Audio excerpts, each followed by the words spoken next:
জাতিকে এবং ঢাকা বিশ্ববিদ্যালয়ের শিক্ষার্থীদেরকে আহ্বান করতে চাই, আগামীকাল আমাদের প্রত্যেককে নেতৃত্ব দিতে হবে। নেতৃত্ব মানে দায়িত্ব পালন। এই রাষ্ট্রের ক্রোশাল মোমেন্টে প্রার্থী হিসেবে আমরা দায়িত্ব পালন করব। সাধারণ শিক্ষার্থী হিসেবে আপনার ভোটাধিকার যথাযথভাবে প্রয়োগের মধ্য দিয়ে আপনারাও দায়িত্ব পালন করবেন। এটুকুই আপনাদের কাছে আকুল নিবেদন। প্রত্যেকটা মুহূর্তে বাজে বাজে পরিস্থিতি অতিক্রম করেছি।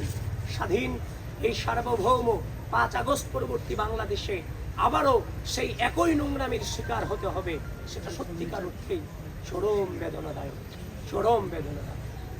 এই বন্ধুগণ, আবারও বলছি, যারা মানবাধিকারে বিশ্বাস করে না, মত প্রকাশে বিশ্বাস করে না, ঢাকা বিশ্ববিদ্যালয়ের শিক্ষার্থীরা আগামীকাল তাদেরকে ব্যালটের মধ্য দিয়ে জবাব দিবে ইনশাআল্লাহ। ধন্যবাদ সবাইকে। আবারও আপনাদের সাথে দেখা হবে।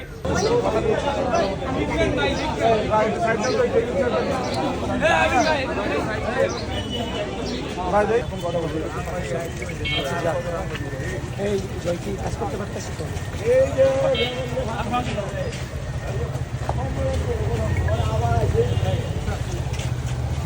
আপনি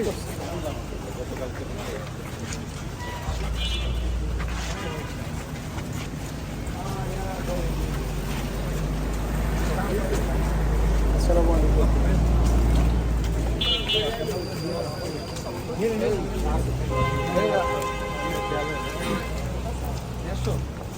ভাই